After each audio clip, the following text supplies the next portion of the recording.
આજ તો અચાનક મિત્રો થોલનો પ્લાન બની ગયો ને ત્યાં ભાઈબંધોને કાંઈ ઘટે નહીં ને એવી બાકાજીકી બોલાઈ નાખી હો.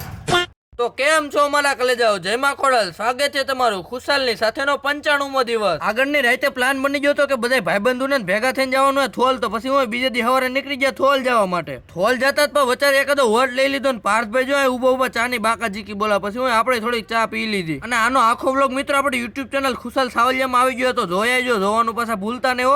પછી તું હોય ગાડી મૂકી મારીને ડાયરેક્ટ આવી ગયા આપણે થોલ ને. થોલ આવીને પેલા આપણે તાપણું કરી લીધું, કારણ કે ગુજરાતીઓને તાપણું તો મિત્રો પેલા જોયું.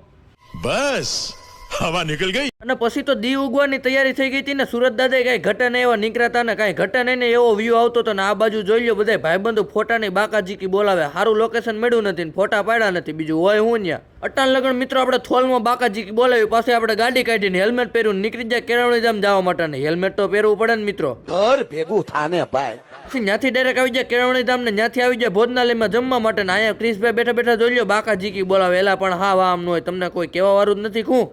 નહીં પછી તો ત્યાંથી આવી જતા આપણે પાર્કિંગમાં ના આમ જોઈ લો ઉકાણી બ્લોક કઈ ઘટે નહીં એવી બાકાજીકી બોલાવે. બધાને એક વિડીયો શૂટ કરવાનો હતો, એ કરી લીધો ને ઘડીક થયું ને ત્યાં તો ઓમભાઈ આપણી બાજુમાં આવીને બેઠા બેઠા બાકાજીકી બોલાવવા માંડ્યા. પછી હું આપણા સામે બાકાજીકી બોલાવી, એમાં કઈ ઘટે જ નહીં મિત્રો.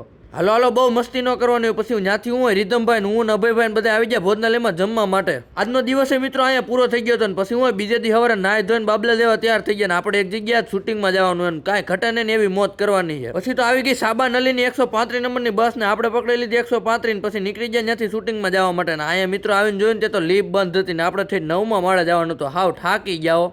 ના મિત્રો થાકી ગયા એમ તો ખાલી કહેવાનું હોય, બાકી આપણો એક સૂત્ર જ છે ને થાકીને હારવાનું તો થતું જ નથી ખુશલા. પછી તો આપણે મળી ગયા કેવિનભાઈ ને કરી લીધા. કેવિનભાઈ રામ રામ ને આપણી ભેગા મિત્રો વિવેકભાઈ દર્શનભાઈ બધા શૂટિંગમાં હતા. એટલે કાંઈ ઘટે નહીં એવી મોજ જ કરવાની હોય. થોડું જાજુ શૂટિંગ પતાવી લીધું ને ત્યાંથી આવી જતા લાલ દરવાજાને પકડી લીધી રાકેશભાઈ 135 નંબરની બસ ને નીકળી જાય કેળવણી ધામ જવા માટે.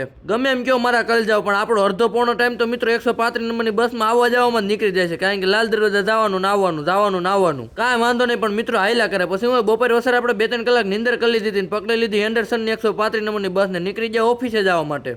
ફાઇનલી પછી આપણે લાલ દરવાજાથી 151/3 નંબરની બસ પકડીને ડાયરેક્ટ આવી જતા ઓફિસે અને ત્યાંથી ડાયરેક્ટ આવી જાય ઓફિસની લિફ્ટમાં. ને ફાઇનલી મિત્રો આજનો દિવસ પણ એ પૂરો થઈ જાય છે. ફરી મળીશું ફરી નવી બાકાજીકી સાથે. વિડીયો ગમ્યો તો લાઈક કરો, શેર કરો અને સબસ્ક્રાઇબ કરો, ફોલો કરવાનું ભૂલતા નહીં હો. તો ફરી મળીએ નવા વિડીયો સાથે. ત્યાં લગન હાવ ડાયરેક્ટ રામ રામ, આવજો.